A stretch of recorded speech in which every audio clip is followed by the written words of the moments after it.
How's it going, everybody? Shinigami here to bring you another Marvel update today. And this one's going to be a little bit more concise, seemingly as we've been given these source by Variety themselves. Now all of a sudden, a lot of people like-minded are able to actually express themselves in concern, or I guess you could say hating in a way, having to explain what has happened to Marvel.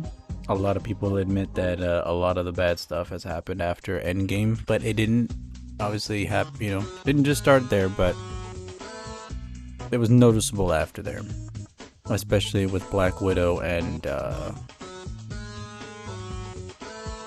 Falcon and Winter Soldier. Yeah, those two, when those two things came out, you were just like, nah. Alright, but what I wanted to talk about in this case, while we do have the article, was to break down two topics, seemingly being the return of Robert Downey Jr.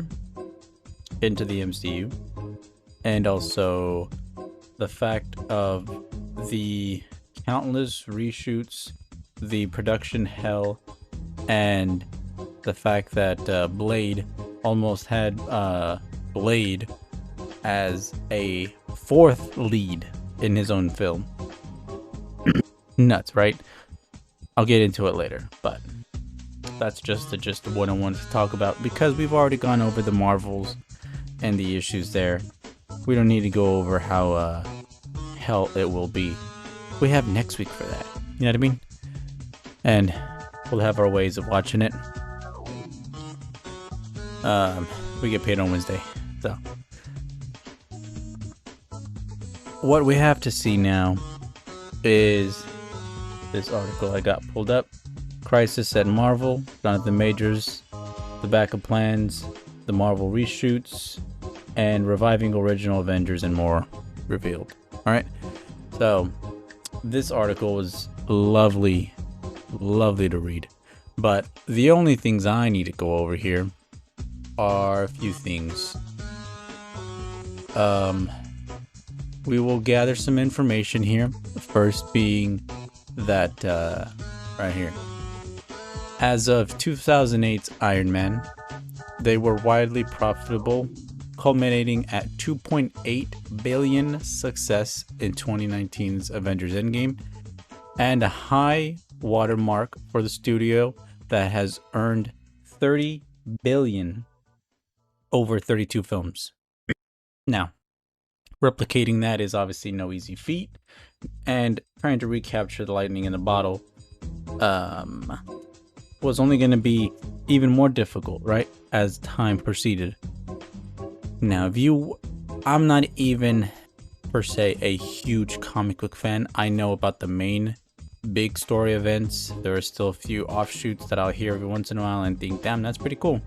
But no one person is going to typically be a know-it-all, right, in this whole stuff, right? They'll know about their character that they like, and that's it. Like for me, it's going to be Iron Man. I love a lot of what he's been through and stuff like that, but if they were to bring back Robert Downey Jr. at this point, it wouldn't do anything for Marvel, because one, yes, they can spend the money to de-age him, okay, even if he'll be in it for a little bit. He's already pushing, was it almost 60, or if not, he's in his 50s. For him, he also doesn't look the same, right? Since he's been on that different diet, he's not as thick as he used to be, right? He was a little bit more bulky, a little bit more meat on him, right? And if you were to revive him or pluck him out of any other universe, it basically gets rid of his sacrifice from Endgame, right? And yeah, you can have him as an AI, but at the same time, if you were to do that, you're basically having to cling on to these former stand-ins, stars, as opposed to building a better written character for the future that people will like and go off of those, right? Now, I don't mean passing mantles from one character to another. No, I mean actually having new characters, or new characters introduced that you can actually use now. So like an example was Nova, right? A lot of people would have thought, hey, we heard about the Nova Corps, and if you were into comics, you know, maybe you assumed instead of Carol Danvers or something like that, because, you know, that film really got shoehorned in. If you would have had, you know, a Nova Corps, you know, the Nova character pop up, then that would have been pretty cool. Hint at, you know, maybe it could have been introduced in Guardians 3 or something like that before the whole, you know, but that's what I'm saying. Like, it got really muddied when people got fired, and also the way that Disney started handling their films. As we've been told, a lot of the directors don't actually have any creative liberties or freedoms. Some of them, you know, like Taika Waititi, if you lean a certain way or whatever, maybe they allow you to, but we've seen also other films that don't have that privilege and what happens to them, right? So like Ant-Man lost its original director and would have been probably more interesting beforehand, but then it got turned into what it is now. So I sidetracking from the Robert Downey Jr. stuff, right? We get pulled off here, or no, not sidetracking. Before I forget about that, there is the part right here that points out that yeah, Iger publicly acknowledging the downside of Marvel TV glut, that the diluted focus and attention the keepers of the comic book empire are considering some dramatic moves. Some of them have been talks to bring back the original gang for the Avengers movie. This would include reviving Robert Downey Jr.'s Iron Man and Scarlett Johansson's Black Widow, which also that would be a fucking mess, especially since they had their whole lawsuit and other with the fucking Black Widow film. So how are you gonna bring her back? Because I'm sure she's fucking pissed unless you give her enough money, which will they? Will they? What else? Right here, sources say Robert Downey Jr.'s upfront salary for Iron Man 3 was around 25 mil. Imagine what it would be now, right? He'd be like, hey, no, you gotta give me like 35, 40 just to even come back. Who knows? Maybe more, honestly. I don't even know. But segueing now from there, the other big thing that I wanted to point out here was the whole thing with Blade. As publicly criticized Feige is pulling the plug on scripts and projects, and one of them was case in point, Blade. The reboot with Mahershala Ali signed on for the role of the vampire, and things look promising for the 2023 release. Granted, now look what a time it is. But the project has gone through at least 5 writers, 2 directors, and 1 shutdown 6 weeks before production. One person familiar with the script,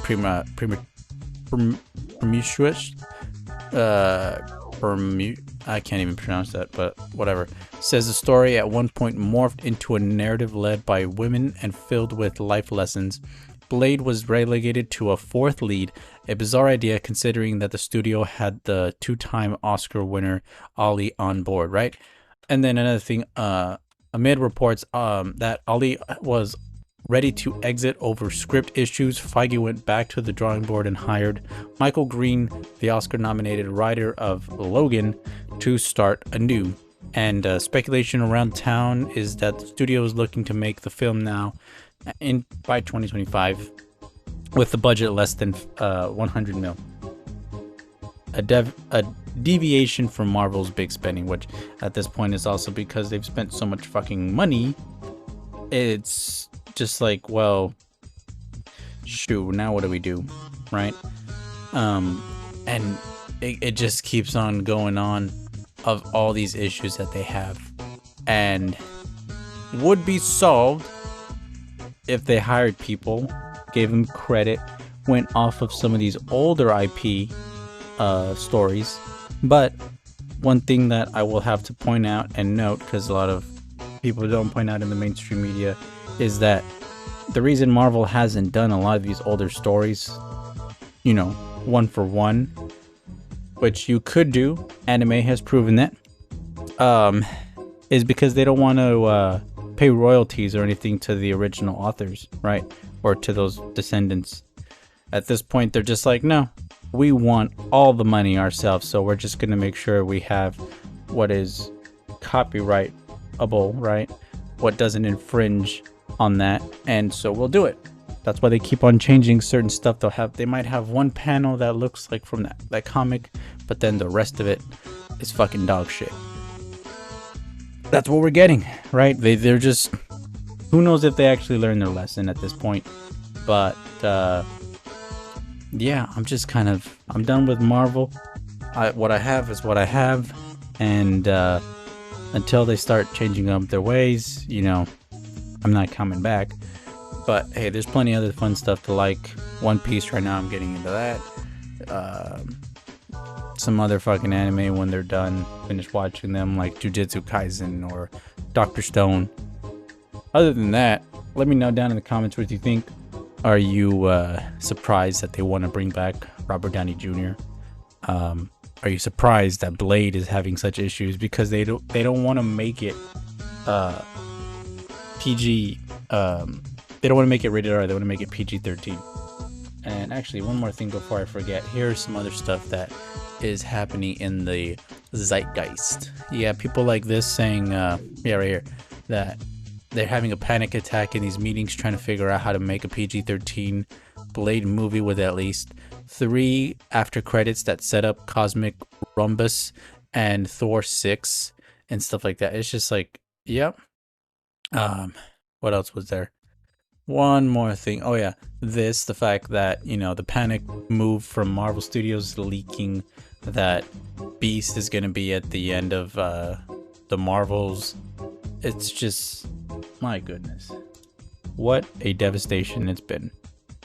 But it's gonna be it for me. Let me know down in the comments what you think. Are you liking this? Am I doing okay? Or did I give it enough, you know, news? Otherwise, yeah, catch you next time. Have a good evening, good night, good morning, and I'll see you next time. Bye.